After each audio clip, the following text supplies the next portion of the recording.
Hi sewing class, it's Mrs. Schultz again. It was so good to meet several of you at the orientation, and you have all you need for your pillow. So we're going to go ahead and start this whole process.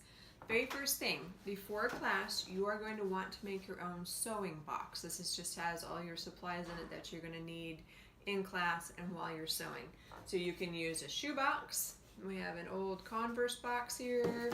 We have another smaller white box from shipping of some sort.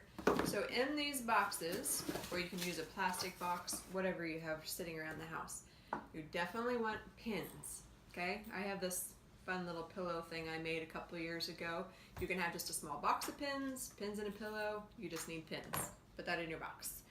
Definitely a good pair of cutting scissors. I recommend, if you can, try to use a pair of scissors that you don't use for paper.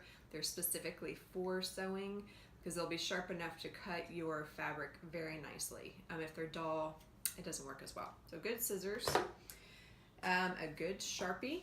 Okay, we're going to talk about this though. This is only used on very rare occasions. A piece of chalk. Now this we're going to use to actually mark the fabric. So if you have, it can be white, it could be any color, but just a small piece of chalk if you can find within your stuff around the house. And then this tool you're not going to want to use very often, but you definitely want it on hand. This is called a seam ripper. This is for when we make mistakes and we have to go back and take them out. Stinks, but definitely necessary because we all make mistakes. So if you have a seam ripper, go ahead and add that to your box. Last thing that's really important, because we're going to be doing a lot of measuring, is a measuring tape, okay? And mine just happens to be in a cool little thing for my husband's work, but it doesn't have to be like this, just any measuring tape you can find at the sewing store or around the house. So that's all that you're going to bring to class with you. Those are also things you're going to need right now to start this pillow project, okay? We'll put that aside.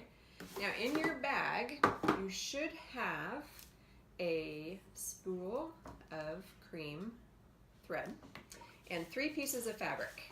So we have a large 16 by 16, and then we have 2 11 by 16. Now this pillow, it has a couple different names I've heard. You can either call it an envelope pillow or a pocket pillow, because we're not going to have any zippers. You're actually going to just put your pillow right into the back of it. So very first thing you need to do, iron. So I'm going to take this fabric over here and we're going to iron it and make it as flat as we can. Come on. Okay, this fabric that we're using is a cotton blend. So you want to go ahead and have your iron set on cotton as you're ironing it flat, okay?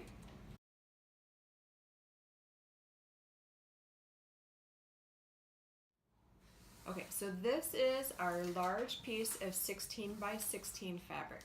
This is going to be the very front of our pillow that has our iron-on vinyl on it, okay? So what we need to do now is find the center of our front and the center of our vinyl so that we have this in the middle of our pillow so you don't sew it together and then have your picture off to one side and it looks funny, okay? So what we're gonna do is take out your measuring tape and you need your chalk. Got your box, find your little piece of chalk. Okay, this is what this is for. This is for marking fabric, okay? So we're gonna take our measuring tape and I'm gonna measure out, this should be about, it's not gonna be perfectly 16 by 16, but it should be pretty close. And I made mine a little smaller because I'm making it for a friend of mine. So mine is actually a 15, but yours will be 16. So you're gonna look for the halfway mark, which should be about 8 inches. You're gonna take your little chalk and you're gonna put just a little mark right there at the 8-inch mark, okay? Take it the other direction. And you're gonna go this way. And you're gonna do the same thing. You're gonna find your halfway mark. It's not gonna be exact, but you're gonna get close as you can to that 8-inch mark. And you're gonna make another mark. So now, where these two intersect is the center of your fabric. So what you can do is take your finger and wipe that chalk off. And it will come off with water later too, so you don't need to worry too much about it. So now I know my center of this fabric. So I'm now going to go to my vinyl. This one, I'm going to use my Sharpie. but look me in the eye and promise me you will never, ever use your Sharpie on your fabric, okay? Sharpies and pens you should never use on fabric, only use your chalk, okay? So we're only using this on things like this or on our patterns, okay? So promise me, capiche? Capiche. Okay, so now let's find the center of this guy. So go ahead and measure this. I think they were about 12 by 12, but again, they may end up different sizes. So you're gonna have to kind of just do the best you can on finding the center. Find the highest point and the lowest point, and then find the center mark. So it's probably around 6 inches, maybe a little less. Mine's a little less than 6 inches. And you can write on this plastic, okay? You can draw on this plastic, that's okay. Because you can see there's a sticky side. That side is what's gonna stick down to your fabric. This top part, you're gonna be ironing with a towel over it, so it doesn't matter. You can go ahead and write on that. So I'm gonna go a little under 6 inches right there. I'm gonna go from the other side as well. And again, it's not gonna be perfect, but this definitely gives you a better ballpark idea of where the center is, so you're not just trying to eyeball it and then have it look crazy. So your center mark, just go ahead and put a little larger dot on it. So now, when we go to iron this on, we'll match up our 2 center points and we should be good. Okay, so we want, the instructions say to put your iron back up on the cotton setting with no steam. So my iron, I have no steam. Oh, I have no steam here, okay? On the cotton setting. So ask your mom if you can't find it. Cotton, no steam. I'm gonna let that warm up for a minute. I'm gonna come back over here. I'm gonna take this off my parchment paper. That was just to keep it from sticking to everything. I'm gonna find my 2 center points. Nice. And once they're there, it's like a big sticker. I'm just gonna stick it on. And in my visual eye, it may not, because the plastic makes it hard to see if that's really centered, but I'm gonna trust my measurements. That's why we do that, because our eyes can be very deceptive in terms of where the center is. Now, you're gonna want a dish towel or a rag or something that you can put over this, because it's better to not iron directly on that plastic. You can, but it's just better not to. So I'm gonna put that down over it, and then I'm gonna take my iron, and you're just gonna start pushing it down. You put it on for about 10 seconds in each spot, and then you're gonna move it.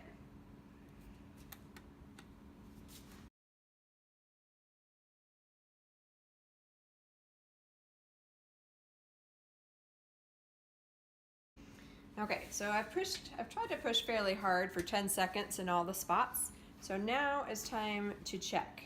Okay, so you pull it back a little bit, and part of it is staying down, part of it is still sticking to this. So I definitely need more time. So I'm gonna go back, like right here is where I need it a lot. So I'm gonna go back and push again for another good 10 seconds, maybe longer.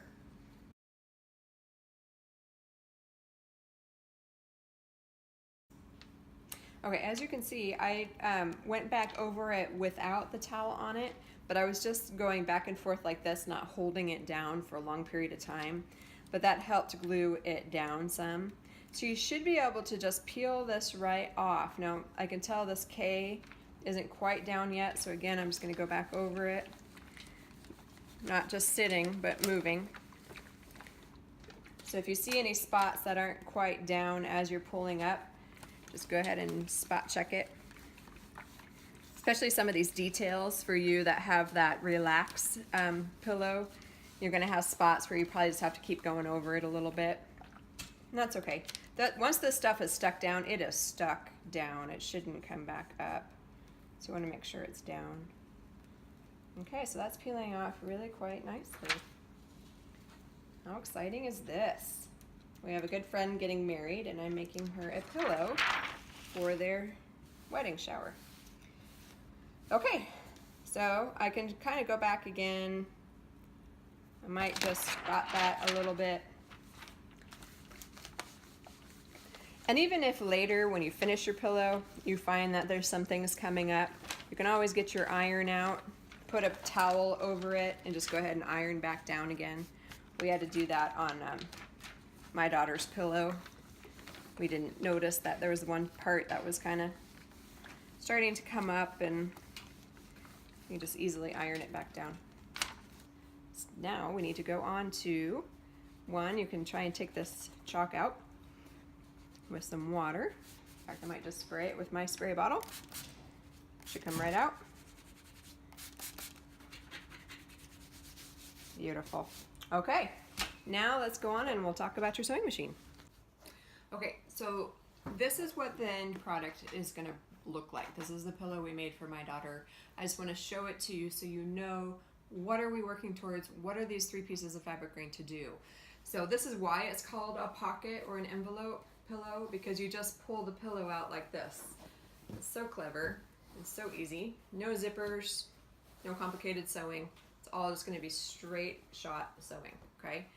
So this is what the back looks like. This is what the front's gonna look like. And what we're gonna end up doing is taking these 3 pieces of fabric, and you're gonna just be sewing those 2 pieces onto the back so that they overlap, okay? So the important thing to remember in sewing, you're gonna hear me say this a lot, right sides together. Right sides together. What that means is that you want your right side, the one that's going to be facing out, that everyone's gonna see, you want it facing you, and you're gonna sew the other right side down on top of it, which seems totally counterintuitive sometimes. So why am I putting 2 pieces together?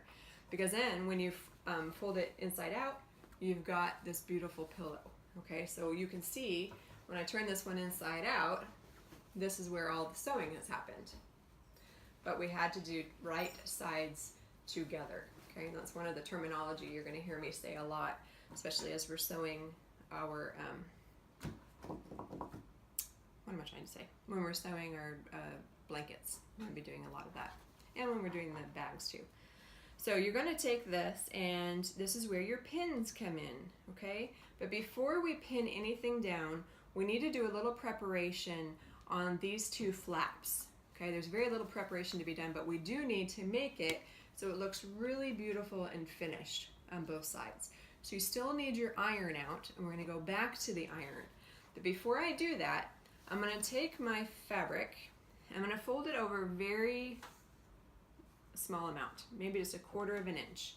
I'm gonna flatten it down, and I'm gonna take a pin, so where you need your pins, and I'm gonna pin just a little bit of it down into place, okay? You'll go a little bit further. I'm gonna put another pin. It's already staying fairly nice in place, but let's go ahead and pin a couple. And then we're gonna go iron this flat to make sure we get a really nice, crisp, sharp edge. Okay, so I'm back with my iron again, back on the cotton setting. This time I'm going to have my steam on, because steam always helps you when pressing, okay? So I'm gonna be careful not to get the sides of my pins that have the plastic on them. I'm just gonna go from the other side here. And once I lock it down just a little bit, I can take those right on out because it's already staying into place. This fabric is really pretty easy to work with. It's very forgiving, thank goodness. It's a great starter project. So now that I have that locked down, I'm gonna fold it one more time. And this time I don't really need to pin it. I'm just gonna follow my fingers along with it. And we're gonna end up sewing this edge. But now you'll have a really nice finish, okay? So go ahead and pin that while you're here, because we are gonna be sewing this with the sewing machine.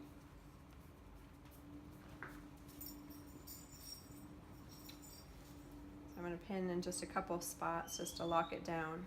Pins are always just a locking mechanism to keep your fabric from moving. Okay, so that's one. So go ahead and do the exact same thing with the other side.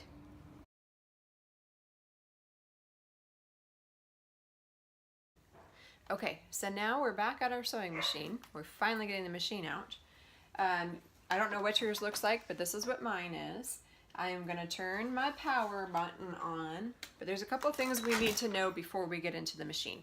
One, this little thing right here, this is what we call a bobbin, okay, a bobbin.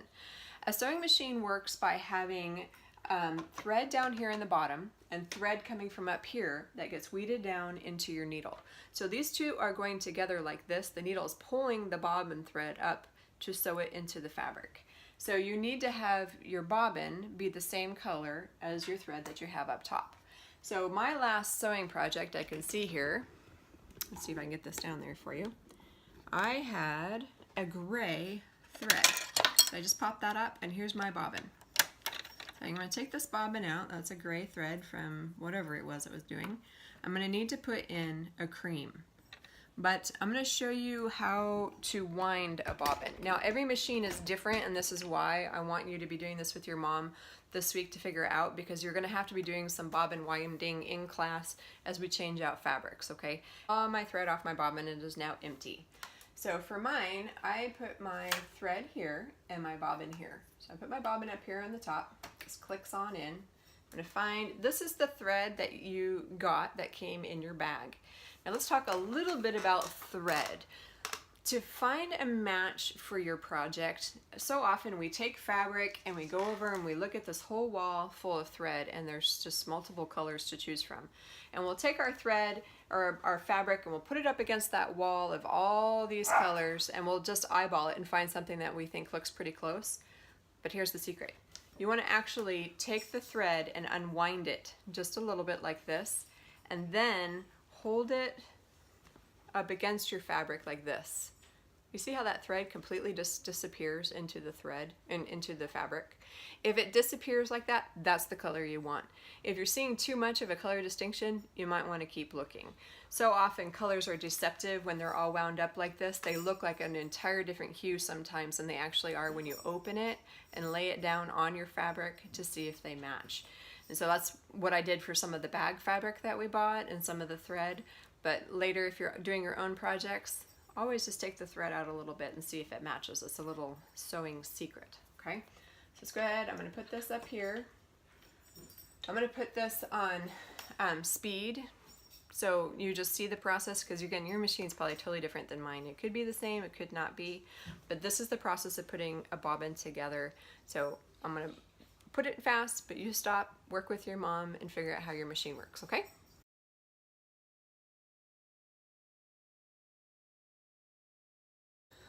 Okay, bobbins, not always my friend. They can be kind of a pain to get made, depending. All machines, I think, are kind of a headache at times. So there should be a diagram on your machine as to how the bobbin goes in. I have a little picture right here, so I'm just going to follow what it says. I'm going to put it down in there and follow the instructions and have my thread come out there. And I'm going to go ahead and weed my machine. That's the other thing, is threading it. You're going to thread from your top. You're going to follow the instructions of how your machine goes down through your needle. Okay, now that I have my thread weeded through and my bobbin in place, has some extra thread coming out here, we need to make the two connect to each other. So I'm just going to let my needle fall down through and pull it back up again. It should have, you can kind of see it happening a little bit in here, it should have grabbed a hold of your bobbin thread.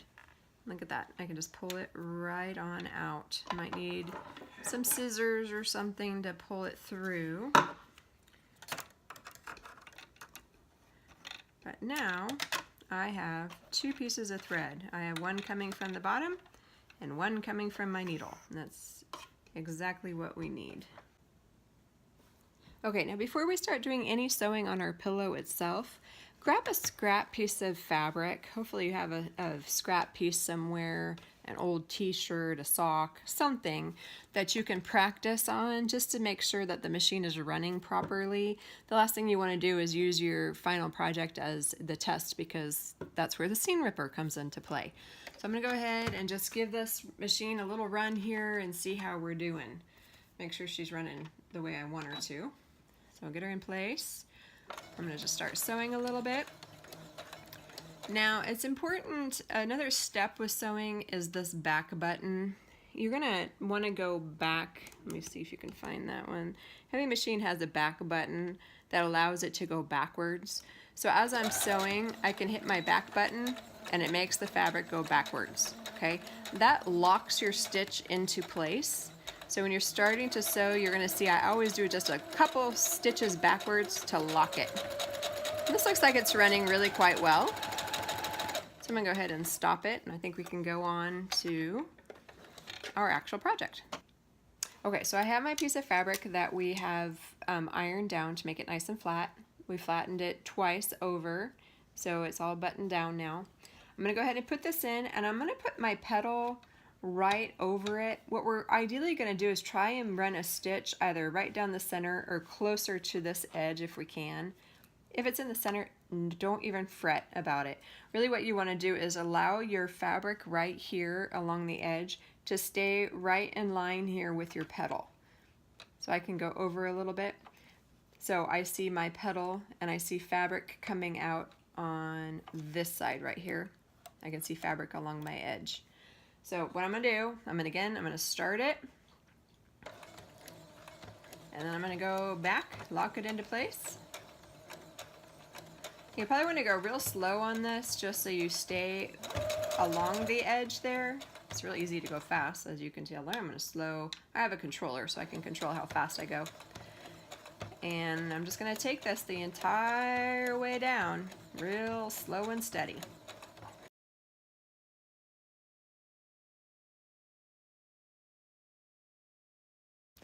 Okay.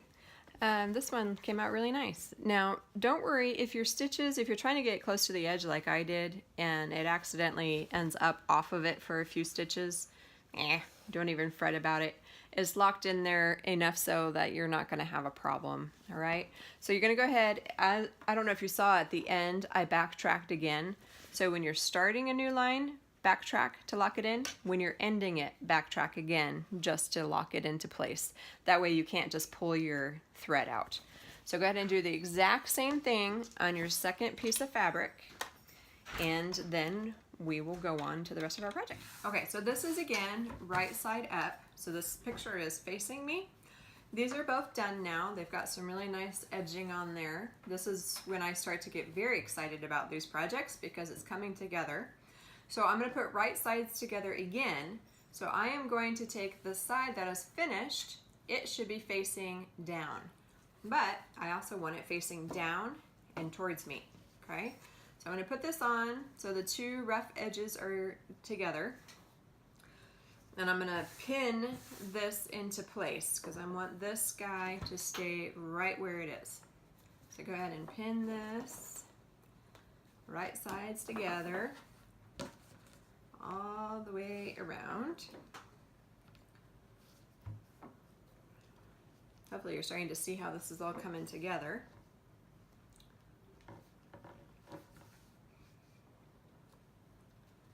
Okay, and now this is going to be pinned down where it is. I'm going to now take this other one and I'm going to have it go on top. Now, the reason I started with this one facing down towards me, so you want the larger one, the first one, to be facing down, and then the second one to be facing up. Because that way, when you're finished, when the project is done, let me show you again on this pillowcase. The top one is facing down. I think it's just a more finished look at the end for the finished pillow, okay? So I'm going to put this one on top, and it is, yes, it is going to overlap, and that's fine, that's all good. We want it that way, and we want to sew it down that way. So you can go ahead and keep pinning,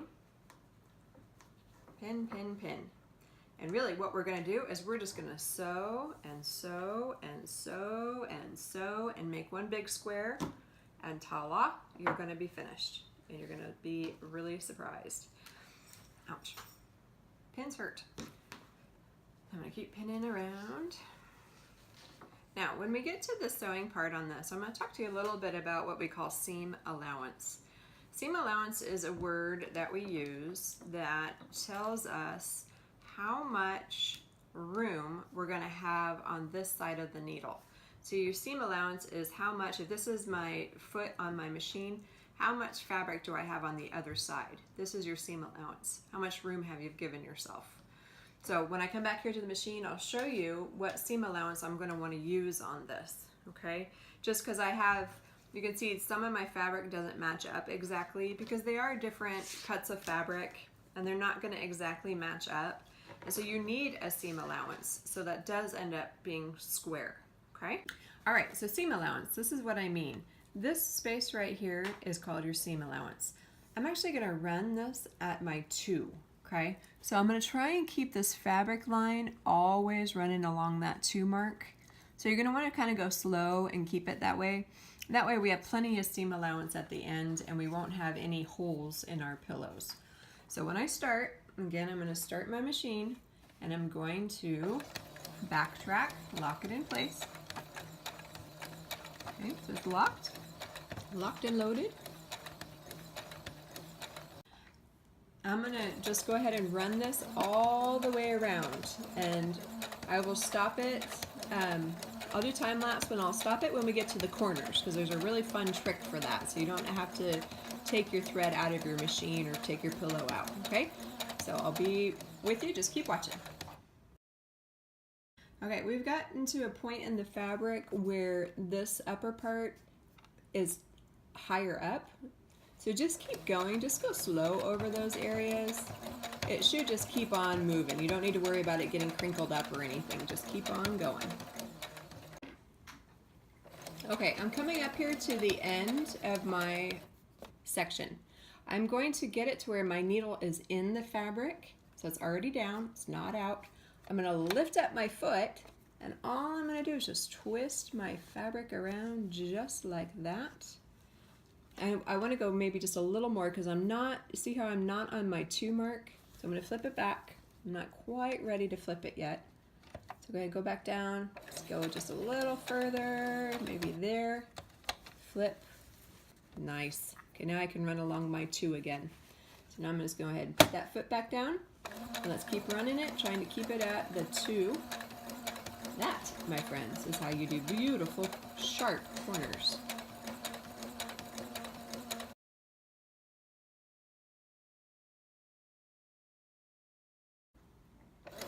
Okay, I'm coming up to my corner again. I'm gonna stop it, lift up my foot, flip. And look, I got that one. That's still right on my 2 mark for my seam allowance. We are doing fantastic. We are already more, well, actually we're halfway through. Okay, I've come up to an interesting spot here. See how this fabric is at my 2, but this one is sticking way out farther? So the question is, where does my seam allowance go? Do I keep it on this one, or should I go ahead and put it on this one? Here, let me show you that again. Do I keep it running on this fabric, or do I go ahead and put it on this fabric? You're gonna wanna go ahead and stay consistent with the fabric you've been following. So as I'm going over this, just watch. I'm not going to change it. I'm gonna keep it where it is, even though this is not at a 2, this is, and that's where I want to be consistent with that, okay? And it should end up equaling itself out again here in a few minutes. I'm going to go ahead and get back to a spot where it will be back at 2.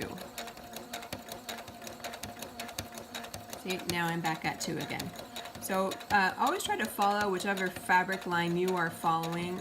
Keep that one at a 2. Just be consistent with whichever one, the top one or the bottom one.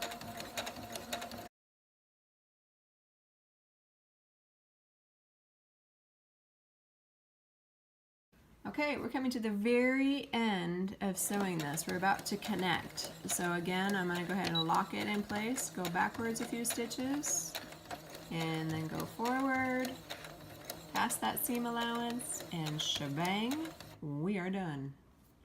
We can go ahead and pull this guy out.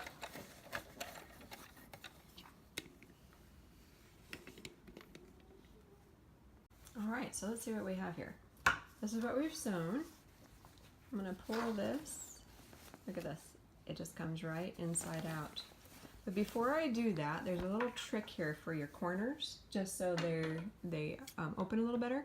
You don't want to cut into that seam at all.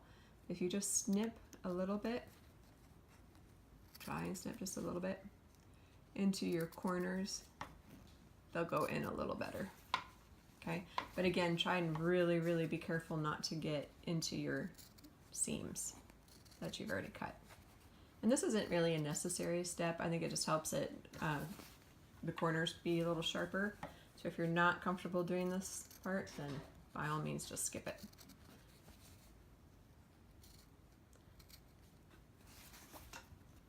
You guys, we should have a pillowcase now. This is so exciting. This is the best part of the project when you get to see what it looks like completed. So I'm going to fold it right side out again. As we did right sides together, we were working with the back side, and now we pull it out so we can see what it looks like. How's it looking? Oh, I'm so excited. Okay, so I have my pillow here, which you should have your pillow too. And this is, the pillows are a little big for this, but that's intentional because you want it to be nice and stuffed. So you're gonna go ahead and just take your pillow and stuff, stuff, stuff. This is so fun. So you stuff that part in, find your envelope. Again, this takes a little effort, but that's intentional because you don't want your pillow coming out. Stuff, stuff, stuff. All right, and then you're gonna fold those flaps back into place so that they're folded over each other. And look at that. We have a pillow. How's it look? Oh, it's upside down. There it is, my gift. Isn't that fun? Now you get to go do a party dance because you finished.